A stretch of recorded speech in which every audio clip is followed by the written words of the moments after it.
Good afternoon. So, thought we'd do this podcast live as it actually saves a lot of time, if I'm honest, uploading and stuff, because Facebook does the hard work for you. So, Katie's going to join in a minute, and let me just put it on. So, Katie's going to join in a minute, and we're going to be talking about metabolism, weight loss. Like, people talk about slow metabolisms a lot. People throw around like broken metabolisms, reverse time. Is that the reason why someone's not losing weight? Like getting back on track after, falling off the bandwagon, which is quite a common one. And also protein bars as well. So, hi Katie. Hopefully, hey Matt. Hi people. Brilliant. Can you hear me? Yeah, okay? I'm good. Can you hear me okay? Yeah, sounds all good my side. Is yours okay? Yeah, I'm good. Perfect. Yeah, I'm good. I'm fine. Brilliant. Yeah. So I was just saying. So what we're going to be talking about today, I've got metabolism and weight loss. So people talk about broken metabolisms, and the reasons why maybe some people aren't losing weight. Is that true? Is that false? Getting back on track. With falling off it. Safe foods, if you like, especially with, different relationship with food, and also protein bars, and then whatever else comes up, really. Yeah. All good? Perfect. Yeah, so let's just start and go straight in, because I know number one that we had to talk about was protein bars, because obviously this comes up a lot with regards to, protein bars. They're literally everywhere now. Like, you go to Costa and you can get a bag of nuts, you can get almond slice, you can get fudge brownie, you can get a protein bar. So yeah, what I'd love to know, what's your thoughts on protein bars? Should they be used? What do you think? Oh my god, I don't even know where to start with protein bars. So I did as I said I was going to do, and I went to get a Grenade carb killer high protein bar, and I got fudge brownie flavour. Now, I will just say from the start that I'm not like undermining anything you say to your clients to eat protein bars as a snack, as a healthier alternative to a chocolate bar that might then lead them onto a binge. So I just want to say I'm not undermining any of this. It's just my own personal views. I don't see the point in protein bars. I don't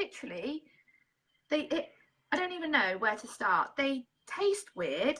They taste like powder. They've got ingredients in there that I literally cannot even pronounce. And they all claim they're high protein. Well, why not just go and eat, I don't know, something that generally is higher in protein that hasn't had to be added to? I'm confused. Are people looking for a healthier chocolate bar, but if it's got protein in it makes them feel a bit better because it might keep them full? Or are they looking, I'm confused, Matt. Like, why do you recommend people eat protein bars? Because they make me angry, like literally make me angry. So, like, originally, I'll be honest, with anything that has high protein on, I'm actually quite skeptical, because quite often they'll, like Weetabix, for example, like it says Weetabix high protein, it makes it look like it's like maybe, it's a buzzword, isn't it? It's just high protein, so it must be good for you. Yeah. And originally, I'll be honest, I almost changed my opinion a little bit, because I was like, it's not high protein. They just added extra wheat in it, which is a really poor source of protein, like wheat protein, low quality. And like I did the podcast with Richie Cohen before about aging well, importance of muscle. You want good quality protein, which wheat isn't one of them.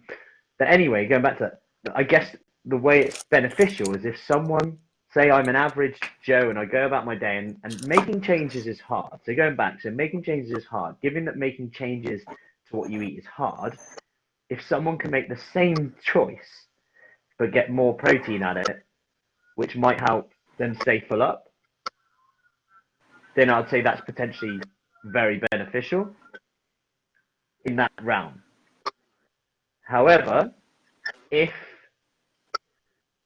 it's added into the diet because it's high protein, for example, I'm going to swap. I don't need to eat, I don't know, my yogurt anymore because I've got all the protein from Weetabix protein. Without looking at the information on the back, you're going to be like, well, it's not actually as high as protein as I thought. But with protein bars, I agree. Sorry. I know, I agree actually with that. And like, literally everything is high protein now. And I love it when there's high protein cheese. Well, friggin' hell, milk is naturally high in protein, so don't be an idiot. My thing is with protein bars, so I'm just looking at this Grenade one now. And yeah, it's clearly high in protein because they've added whey and goodness knows what to it. Yeah. What purpose does this bar fill? Is it filling? Because it's sweet, right? It is. It looks like a Mars bar. Yeah. It tastes like a Mars bar's very poor uncle. I actually find them quite tasty, but yeah, a lot of them are really bad. And you do, and I respect that. But is that because you're settling for something that you really want on the basis that this protein bar? Do you eat it for the protein, or do you eat it because it's a healthier way to get a sweeter treat? Do you see what? I think that's what I'm it's good self-awareness question actually, because I would say there's two things that come up why people eat chocolate bars, because they're convenient and they taste good. So again, nice high source of energy, right? Yeah. So if you're lacking energy, your body's like, freaking eat energy. Like... Sometimes I'm just literally on the go. I could eat a chicken salad, but I don't have the resources for a chicken salad. You don't have a spoon in your pocket? Yeah, I don't have a spoon, a fork, or the salad, or the chicken. Argument's sake. So a bar that I can pick up can come in handy at that time, as opposed to the alternative, which might be a slice of cake or a chocolate. And now I'm going to get, because to be fair, it's got a good vitamin profile in there. Them ones have, not all of them. A good vitamin profile. It's got whey in there. It's got tons of fiber in it, which is why some people can actually it can actually clog them up, or the opposite. So I would always ask the question, what's the alternative and why you're having it? If the alternative is a chocolate bar, etc., then that's not going to be good. If that's going to keep you full up for longer, because the thing with protein bars compared to a chocolate bar is that we've got to consider taste. You can get taste fatigue, and your taste buds contribute to how much you eat. If you eat if you eat dairy milk, like it's quite difficult to eat one bit of dairy milk if you buy a big bar. You generally eat what you're given. Hashtag yes, I know. Yeah. So if you consider that, and then you consider a Grenade bars ultimately aren't as nice as dairy milk. You're probably not going to eat as much. No. But ultimately also because of the protein, it should, and because of the vitamins in them as well, it should actually keep you fuller than a bar. That's actually a really good selling. Point to me. Now you've highlighted. It's all probably things and deep down I knew. Yeah. It's just, I think as with all things, the market's just flooded with so many poor products. Yeah. And actually, I have to say, I did spend some time looking through Holland and Barrett, which is the worst place in the world for me. It's literally like hypochondriac. Yeah. You need this. You need this. You need and this. The Grenade bars are like awesome. Like you say, and I don't work for Grenade, just saying. Compared to all the other crap in there, so. I'm still just going to say I'm not a protein bar girl. I don't want to fall for the marketing, and they're £2.50 a bar. Yeah. I know, this really is. Yeah. What the F? But then saying that though, Matt, 22 grams of protein and 2 grams of sugar. That's like... Yeah. And if you think of it from a view of, like, say, I'll try that, someone with type 2 diabetes who's looking to control their blood sugar levels. If you consider that, and someone goes in and they'd normally have a chocolate bar, and now they're having a Grenade bar, they're getting protein in there, which is really good. Yeah. And instead of getting like a bucket load of sugar and calories and carbs, and also a trigger maybe to overeat, and also what will go on to the mindset of I've now failed. Whereas ultimately, if someone can have a chocolate bar, and at least in the short term, go, actually, you know what, I haven't failed. But that's going into a slightly different angle anyway. But yeah. No, I get that is a fair point though. And actually, as someone who's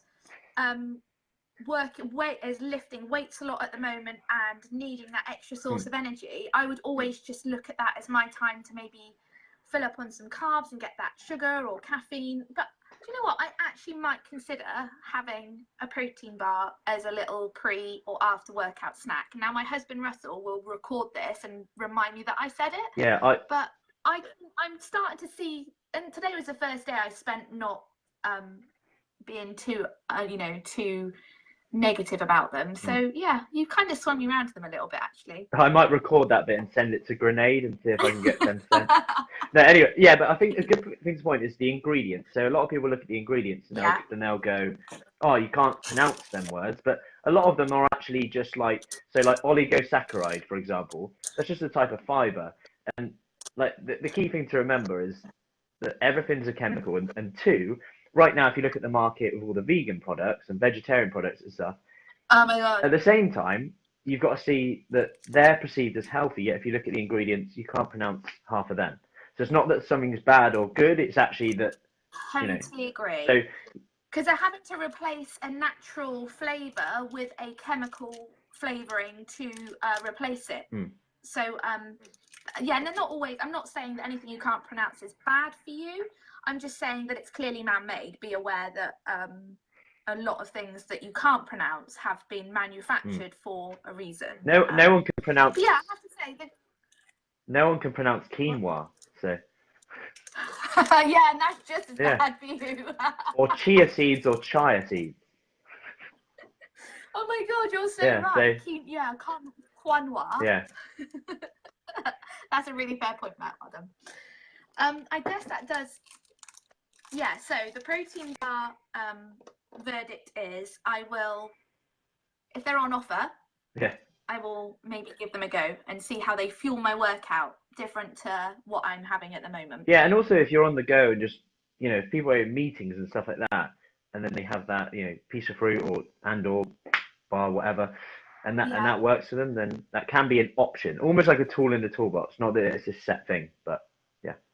So the next question is, I've got two more questions. One is, when are you bringing out a Fruci bar?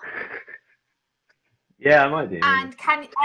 And A, can you make it cheaper? And B, how many grenade bars do you eat a week? It depends if I've got any in, because I buy them in bulk. So I'll have them like max 2, I'd say, a week. Is that all? Yeah. Oh my God. Yeah. What's your favourite flavour? White chocolate. White chocolate's really good. Oh, okay, because there were loads in there. There was like a birthday white chocolate and dark chocolate and cherry is really good. Okay. Yeah. Cool. Does that sum up protein bars? That was a good protein bar talk. So, if we go into the next one now, which was metabolism and weight loss. So, like, there's lots on this, because like a lot of people will talk about like slow metabolism, starvation mode. That's one I've heard a lot lately. Yeah, and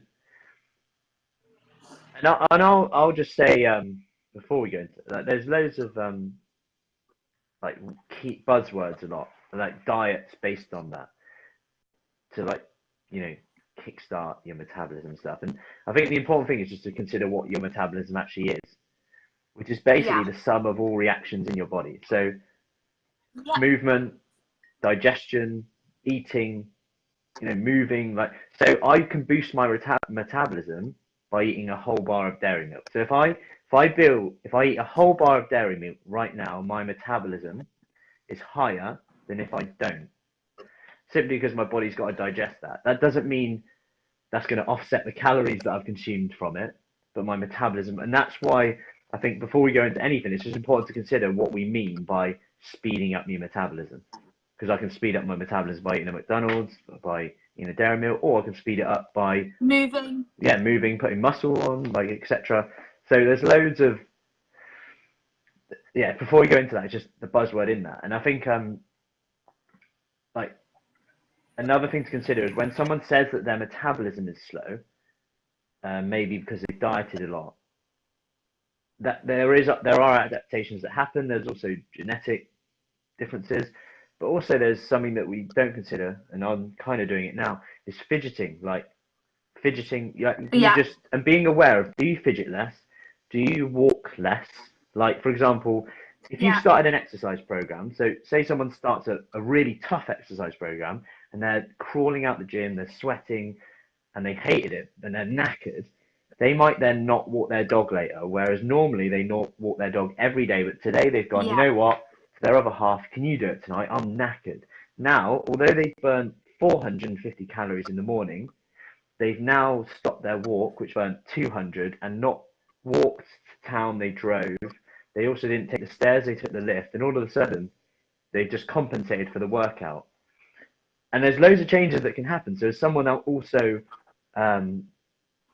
maybe diets down, maybe they go on a real strict, one of those crash diets, they're often told not to exercise, right? You're often told not to exercise when you do a 600 calorie diet or something. So that's then going to offset. So if you then don't do your walking, etc., that might then come back as well, right? So you're offsetting that again, and then you might feel more tired, and then sometimes because you feel tired, you feel low on energy, you then grab stuff, especially if a grenade bar isn't handy, you might end up grabbing the dairy milk bar, and all of a sudden you're actually eating more than you think. That was a ramble, but that, I think it's important to consider that whenever you read like anything on metabolism, just consider like, and be really honest, because when I have self-awareness and do that, I feel like, you know what, I do move less when I've eaten less, that we're more lethargic, and that's where Fitbits come in and stuff like that, or having a stopwatch to say, right, I've got to get up on the hour, I've got to, and that, I think that's again a really key win for people to know that they don't have to do some rigorous exercise thing from day one, and actually starting something really small, like just doing 10 minutes, like some squats and push-ups, or going for a longer walk at lunchtime, is going to be really key, because actually it's not going to wipe them out for the 24 hours when they'd normally do the dog walk, gardening, like stuff like that. They might then be less likely to do. Yeah. Anyway, well, no, you kind of answered like a lot of things within that. So metabolism for me, I think when I first started to get better again. Yeah, if you could just recap on that, just in case someone doesn't know what you're on about by getting better. So I had anorexia for about when I started to get better. So I suffered. I didn't suffer with it. I had a disease, and it was anorexia for about a decade, and I totally slowed my metabolism down, as in my body was refocusing energy to keep me warm, to keep my heart beating. So I lost hunger signals, and my metabolism effectively worked in a very different way apart from hunger, if that makes sense. Because your metabolism, like you explained, isn't just about food, and it's about movement, it's about everything else it does in your body, hormones. I mean, it's a really good precursor for a lot of things that are going on in your body. Body heat, that kind of thing. So I think for me, when I first started then eating and introducing foods again, you must point out your metabolism adapts. So a prime example, if you're say on one of these crash diets, which everybody does because it's fashion at some point, I don't know, 1,000 calories a day, whatever, you'll lose fat, weight, maybe some water, whatever, in the first initial weeks, and then your body will adapt. So all of a sudden it will stop burning calories like it used to burn, because it's adapted to that 1,000 calories, which is why I think some women I've certainly spoken to who have said, oh my God, I can't eat any less, I'm on 1,000 calories, and I'm not losing weight, because it's an example of how your metabolism adapts. So equally, what I found is when I started to eat more, my body quickly gained weight, but my metabolism didn't adapt. So I still didn't have hunger cues as such. My metabolism was putting on fat rather than weight at the time, because obviously it just wanted me to survive, and that was all it knew it could do. But I'm going to say it's taken me 18 months of persistent eating, exercising, for what I perceive as my metabolism to have adapted to the new intake of food. So I've consistently gained weight for about a year now, and still am gaining weight. And I don't mean fat, I also mean muscle, water, everything else that happens, and fat along with it, because that's natural. And I wonder at what point my metabolism will finally adapt to my calorie intake, my exercise, and everything in between. So I think I'm interested in it because I've done a lot of research around it as to, you know, how long does it take for your metabolism to adapt? And I also then thought, well, that's the same for someone losing weight, right? It's their metabolism will adapt to the amount of calories they're taking in. So at what point does that stop and progress stops, and then it becomes demotivating, and then you get off track, and then do you see what I mean? I thought, well, if it happens to me going this way, it must happen to women going the other way. Yeah, there will be adaptations in like a lot of things, like hunger as well. So if someone's like initially trying to losing body fat, say they're losing body fat, they'll generally, at least, unless there's a few things you can do to offset that, which is higher protein, more water, more vegetables, more filling foods and stuff. But your body will generally be telling you, oh, you should be eating more. You should be eating more. Like, and your hunger cues and your food reward might be a bit off. So they show that people's perception of like food reward is there, and that kind of comes down to a bit more of habit, and why sometimes it's more important to look at someone's environment as well. So there was a thing in the media today about banning people from eating on public transport. Like, really, gosh.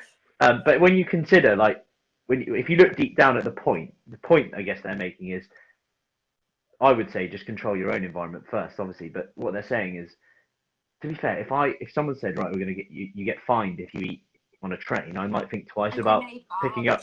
Yeah, I might think twice about eating.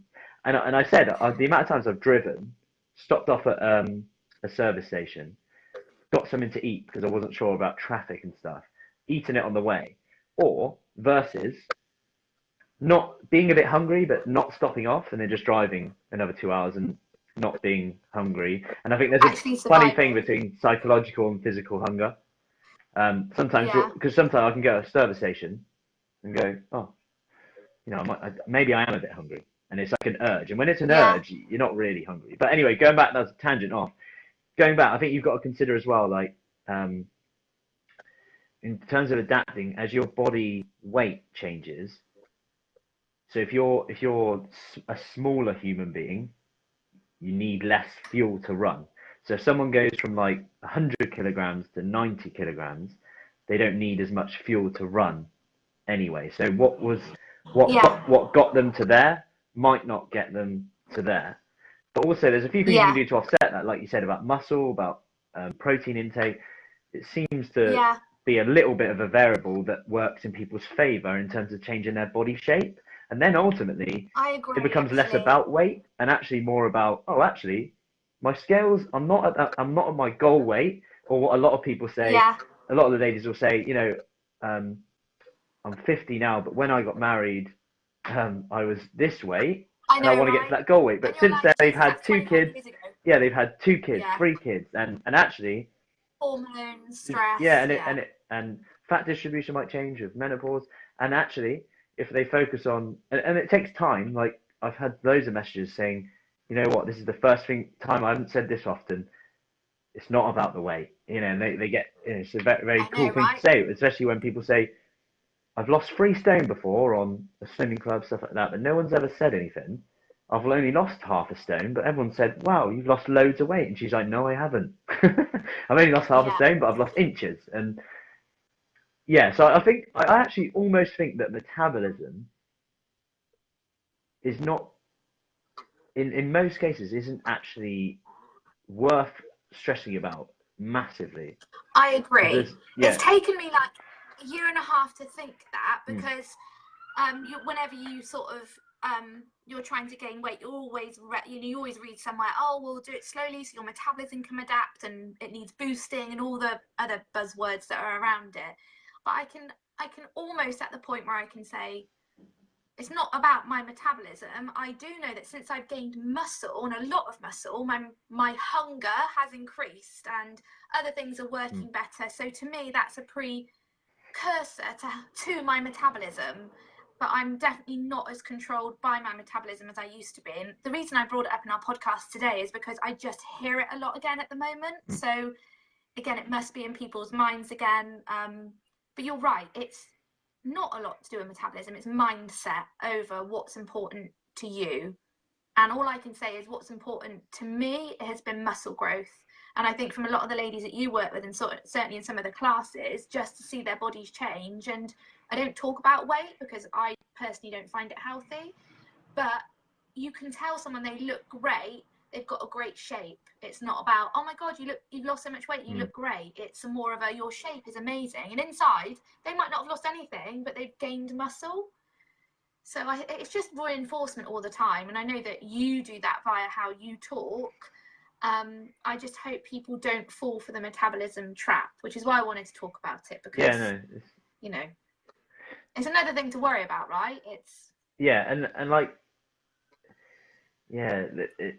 people will say, like, there'll be diets that say, like, eat for your body type and metabolism and stuff like that, which is just not, there's just no real evidence for that, really. I would love to, like, I think personalization will be the future in terms of, like, you have, like, DNA and then they give you it. But right now, it's so far. Because you can't do away. Social experiments, can you? Because no circumstance, nobody, you could try and control what you're doing with people to control, but you just wouldn't ever be able to do it pinpoint exact. So it's all science based on no fact to me.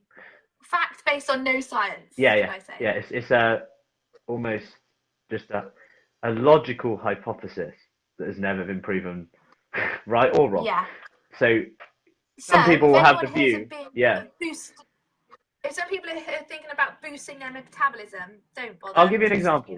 So one of the ladies, go to Matt. One of the ladies sent me a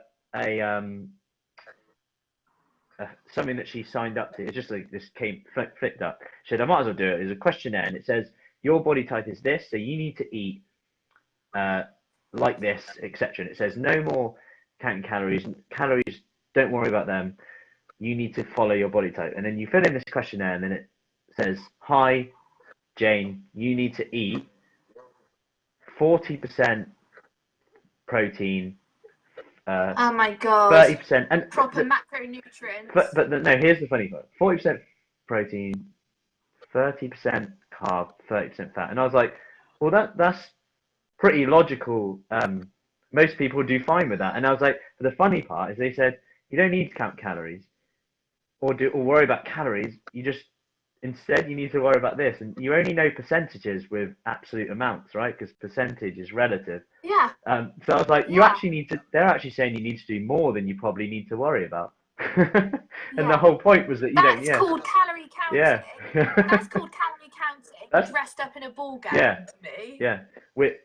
It's interesting. Yeah, I hope does that make sense? No, that's cool. And if anyone has any I questions just wanted on that, metabolism was just well, I just hear metabolism quite a lot, so I just thought it'd be useful for you to explain it. No, it's good. And I think ultimately, I think the most important to consider is if you're starting something, take it slow. Consider that you can go fast, but just be aware of your daily activity that you normally do, and try and keep that as steady as you can. So if you always walk the dog, try and keep walking the dog. If not, then actually try and walk more if you can.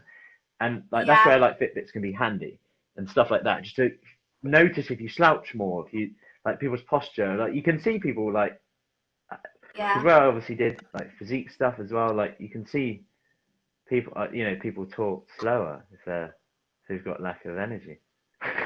Yeah, it's interesting.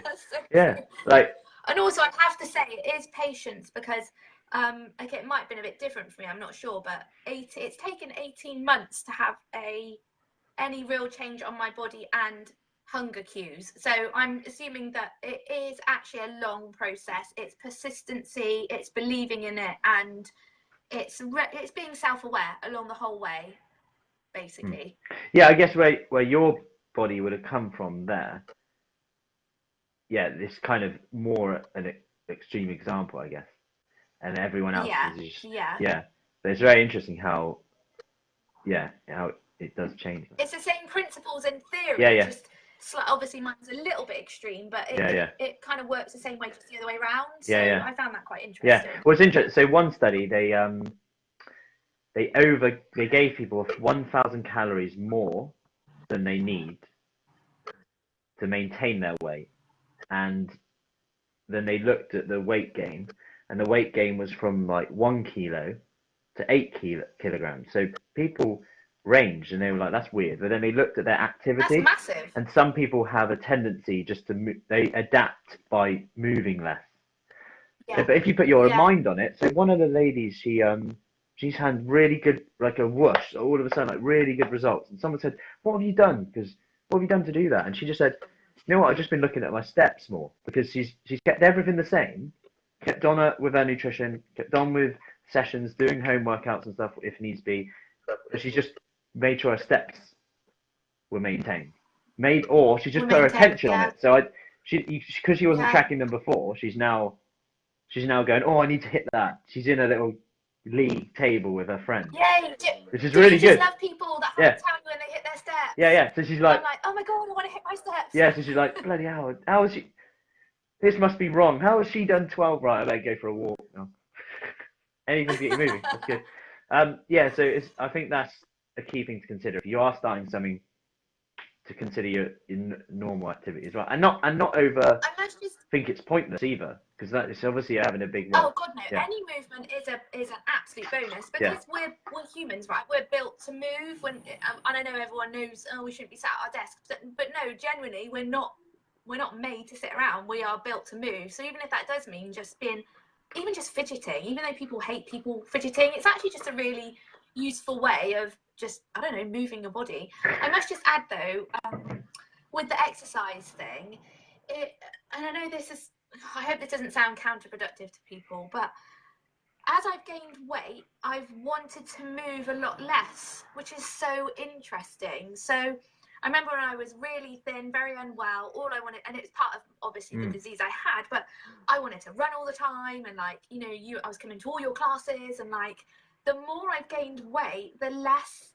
I want to move. So it's not that I've become lazy, but I've become smarter about how I do move. So, I mean, I'm always someone that's walking around all day like you, but it's just been so interesting for me. And I wonder if that's the case with really overweight people, that the desire to move is so much harder than people that are maybe just a little bit light, that are smaller than them. So in a sense, it's not their fault. It's almost like your body, I don't know, you gain this weight and your body just doesn't want to move. And I can't explain why, whether it's psychological or, but it came as a massive shock to me that every morning I wasn't waking up at 5 and wanting to run 5 miles. I can do it every other day now and still be okay. And I just find that so interesting. Yeah, I guess there's a lot in there that's like proving beliefs wrong or right to yourself, because we all have our beliefs, and then with the other aspect, like it could be that someone's in pain, someone's fatigued, and if you haven't done some, and it's confidence thing, so if you haven't done something for a while, you're not going to want to do it, because it's scary, isn't it? Anything that you haven't done is scary, and then the motive might not be there. I think as you've seen, a lot of the ladies that come to your class that then have maybe just lost a stone or just a little bit of weight have so much then renewed energy and spirit to want to exercise. And it's just that initial, I don't know. And I don't know whether it's weight orientated or, like you say, it's belief orientated. I don't know what it is, but it's that drive to exercise. And I wonder if some people just genuinely do find it harder than, we're calling people lazy and all of this. And I think, like you say, once you can kickstart people onto that, the addiction exercise then gives you in a healthy way is what then keeps the persistency, but it's doing it, isn't it? And I have found that certainly as I've gained weight, it's like, oh, well, I can't be bothered today because, whatever reason. Yeah. It's just weird. I guess, so maybe, like, yeah, because it's funny that people will say to me, oh, I'm so lazy. But yeah, they got 3 kids, full-time job. They run around after everyone. I'm like, you can't be lazy, and they've got a PhD apparently, or something. I'm thinking you can't be lazy if you've done that. Yeah, and you're like, really? What? Yeah, but I think with like the want to exercise more. Yeah. Oh, Michelle said. Oh, hi, Michelle. So Michelle said, actually. Yeah, so true, Katie, about losing weight and finding it easier to move. Yeah. So almost like. Yeah. It's like cold clay, that one. You get clay moving, then you kind of go with it. It's exactly. you get momentum, you get momentum, and then you do more. Everyday tasks become easier, I guess. It's a bit like, I remember, so Cassie used to say, Cassie always used to say, so when she was in the mobility scooter before, everything was really hard. Then she started walking a bit more. Then everything was become easier. Then she would have a bad week, okay, where she maybe missed some sessions, didn't do anything at home, but she'd go, I don't get why I've lost inches and weight. And then we'd look into it, and it'd be like, but instead of not walking anywhere, she's now been on a bike ride, walked her kids to school, and funny, like done stuff like that instead, or as well as a little home workout, etc. And not because that isn't called exercise, structured exercise, we often don't give it the value maybe it deserves. Yeah, I wonder if that's actually a new a fitness trend you should launch, non-exercise exercise. Yeah, there are words out there, but yeah. They're not exercise classes anymore. They're like move your body without realizing classes. And it's 24 hours a day. Yeah. But no, so I think it's just what I'm trying to say. I know I went off on one there, but what I'm trying to say, it's not judging someone's lack of enthusiasm. You know, people everyone finds exercise hard. And it's not a very natural thing to do either. We've never had to do it. No. Like humans, it's quite a new thing, isn't it? Like having to do exercise. Because you would just move anyway. You would just move as part of your job, to get food, to get drink. So it's quite interesting, actually. Yeah, I think like you have to get attached. I think we should just launch a load of food out into Marlborough High Street like once a month, that everyone has to like go. Like a food bank. I think like you have to. I think you have to consider that, like where it's not a very natural thing to do, you have to get attached to the feeling you get afterwards, because that is very natural. You do. The feeling of doing something for you, so accomplishment for you, and then when you get attached to that, you're then getting away from your brain's innate ability, I guess, to only see the pros and cons of now. So the pros of, if you look at like getting home on a cold, rainy, dark evening and going, I'm going to get my trainers on, I'm going to go outside again, I'm going to warm up my car, drive through fog, going to get out of my car again to work out.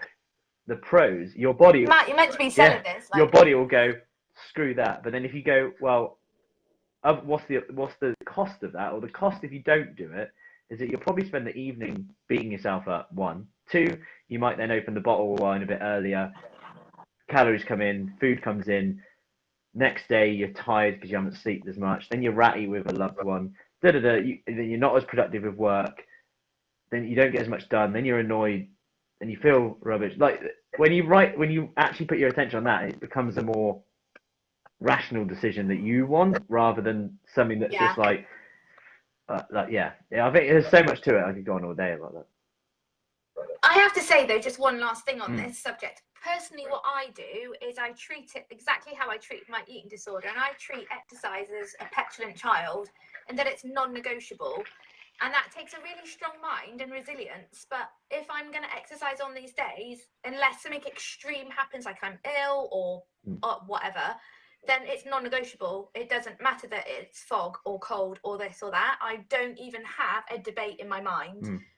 I get home, I put myself on, I go. There's no conversation or internal dialogue, and I treated my eating disorder that way, and it worked. And the exercise regime works that way. And it won't work for everyone, but if you don't give yourself the chance to talk to yourself, because we all have our internal voice, and just go do it, once you've done that a few times, it's actually really effective. You don't negotiate with the exercise terrorists, basically. That's what I always say. You just you ignore your internal voice and you do it. And I guess you could say, given that 10 out of 10 people really will say when they exercise they generally feel better, they have more energy, you're basically saying no to having more energy by not doing it on the days that you said you were going to do it. There's also another thing of, like, I guess that's why accountability works so well. So, if you've got to do something at a certain time and someone knows you're going to be there, or they know that you've done it, even if it's from home, that works for me personally anyway.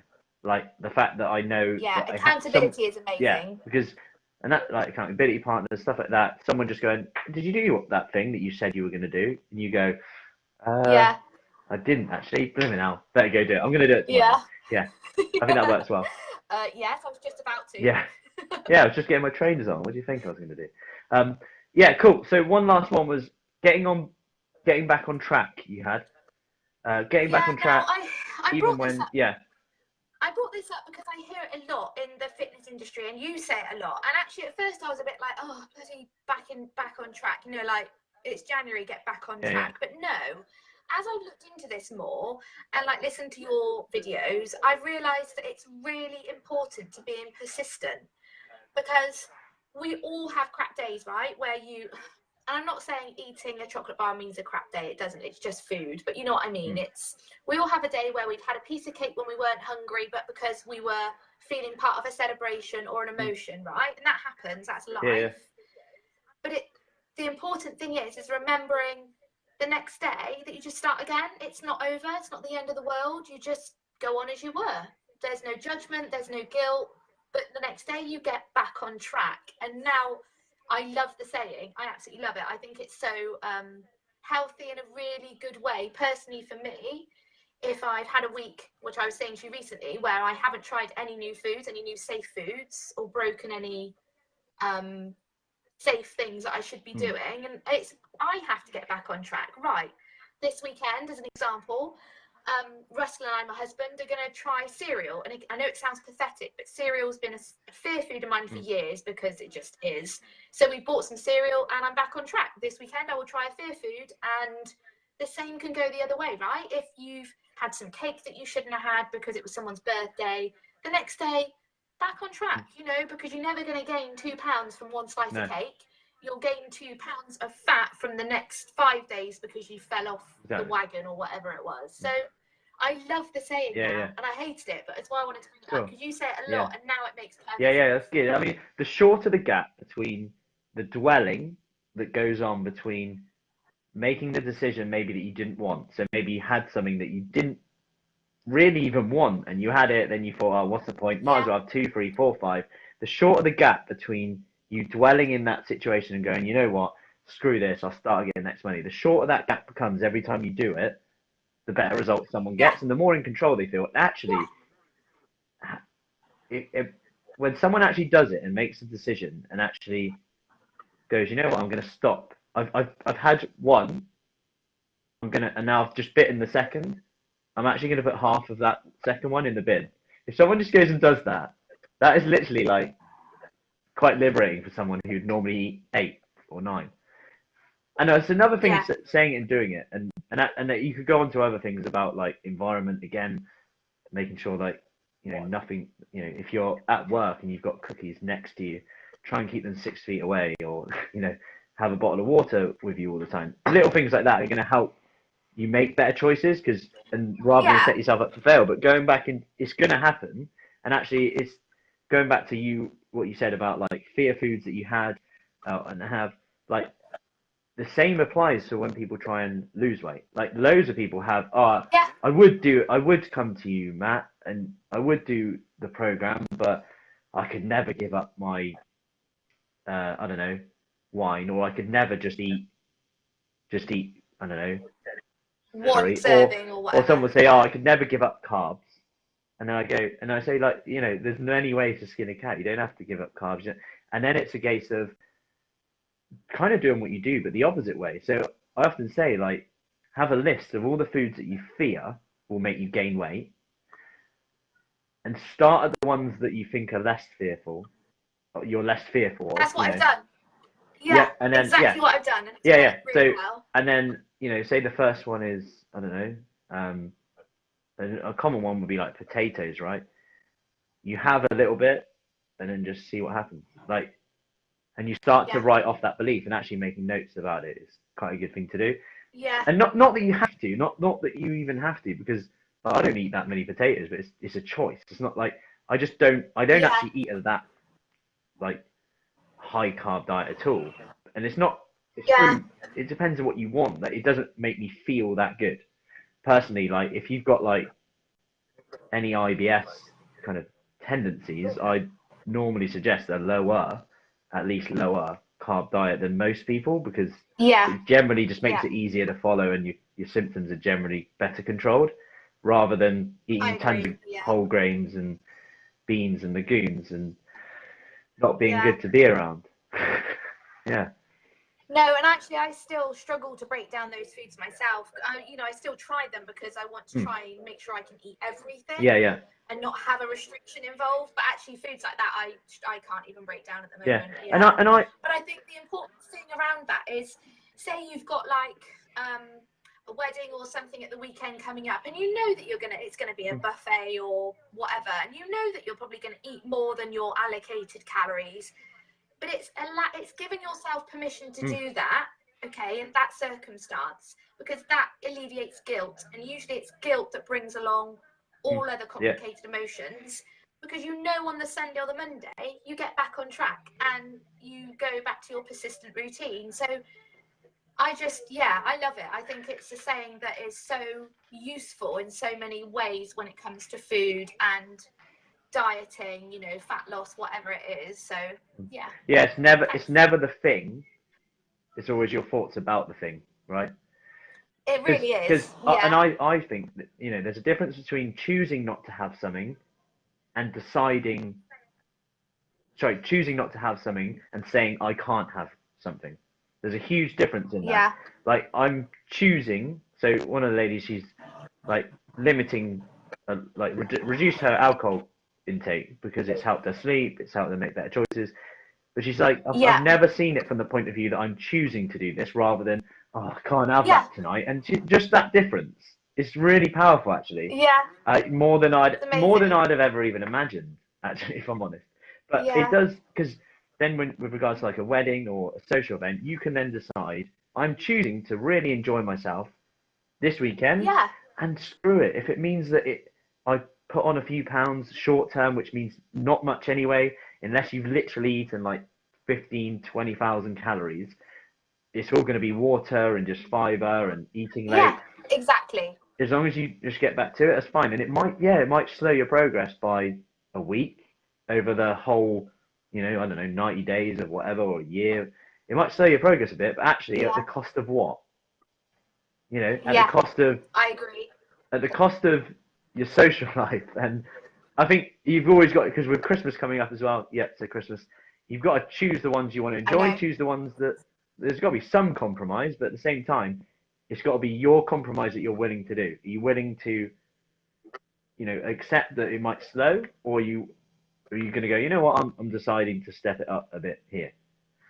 Hi, Amanda. But then on the other side, Spain. Like just one day or one evening of a higher calorie meal, you are not going to gain fat or weight from that. Okay, you might gain water weight if it was salty, but come on, one meal at a weekend is not going to slow your progress. And I'm not then saying everyone has to go and binge at the weekend. That's not what I'm saying.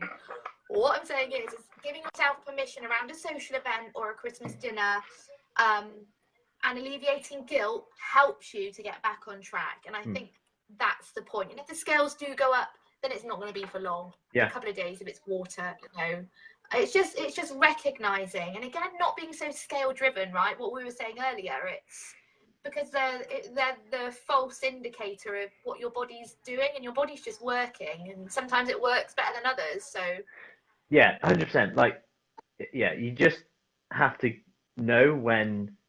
You have to ask yourself questions, and it's about self-awareness more than anything else. Yeah. Rather than this. So everyone, back on track. That should be the new saying. Yeah, like you need t-shirts saying back on track.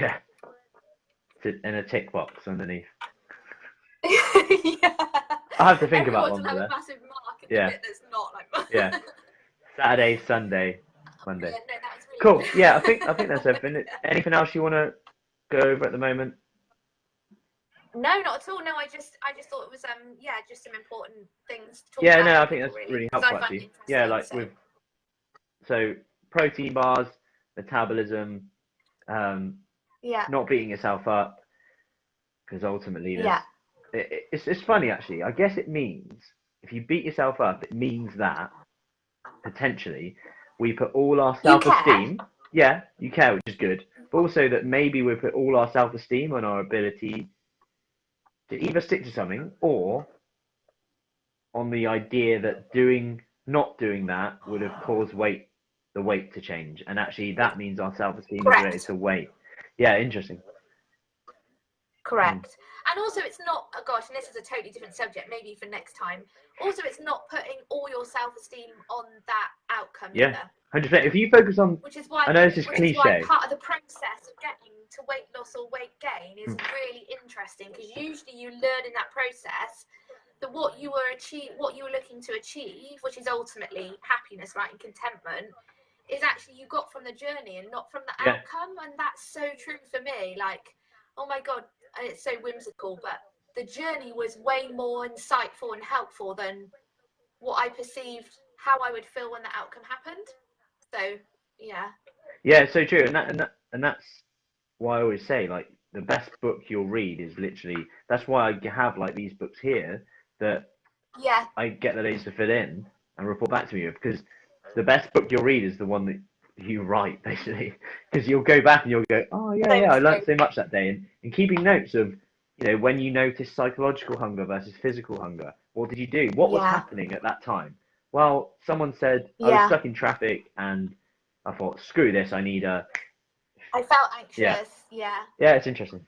Cool. I think that just a note for everyone: if you're going to write a book like that, don't then launch it just from someone who's had experience. Write a book and then keep it to yourself. Why? I remember my book I released. I mean, God, that had so many like angry things in there. I should never have launched that. They're the best ones though. But now you've got your book, and then it's good though. I think. Yeah, but I don't ever like promote it. Like, seriously, it's just I don't ever release your journal, basically. Yeah. Like that's like anyway, the saying of amazing, they're nothing like that. That's like saying when you write an email to someone or write a letter to someone. Write the letter to someone that you've always wanted to send to them, then you burn it. You don't send it to them. Burn it. And then you get everything out. Needless to say. Yeah. Needless to say, I should have done that. So good advice, Matt. Well. Cool. I think that sums it up. I think we've covered quite a lot. Thanks for that, Katie. Thank you. Really enjoyed this. And if anyone has any questions on that, just let me know. And then we shall go from there. My new book is actually out soon, by the way. I actually have finished it. And I've actually got a copy sent, which goes over, it's basically the issue with my old book, which is fine, but and there are practical things to do in it, but the one thing I wasn't happy with is, when you read a book and you go, oh, that makes sense, but then it doesn't make you do anything. Yeah. So what I've done is every part, if you like, has an action to do. So it's like, do this now. Tick it. Well tick done. It if you do it. Tick it. Because I think that's actually lacking. Accountability. It's almost like we said about self-awareness, journaling with that. So you can actually see what you did do, what you didn't do, and then how you feel. There's a section, a notes bit for you. So you can create your own book. Yeah. Yeah. And again, it comes back to our journey, which is why it may feel like a right pain in the ass to do it at the time, especially when you're not feeling like it or you haven't lost the weight you wanted to or whatever. It's so important to do it because it's following that process that you'll learn from. Yeah. So that's awesome if you've got sections like that in your book. Yeah, the whole book is that. It's quite short, but it's like literally self-awareness, habits, do this. Yeah. How do you feel now? What worked well, what didn't? Like literally a workbook almost, a mix between a book and a workbook. Yeah. Cool. Awesome, I'm going to get one and this time not launch it. Cool. Thanks for that, Katie. Thank you, Matt. See you later. Bye, everyone. See you soon.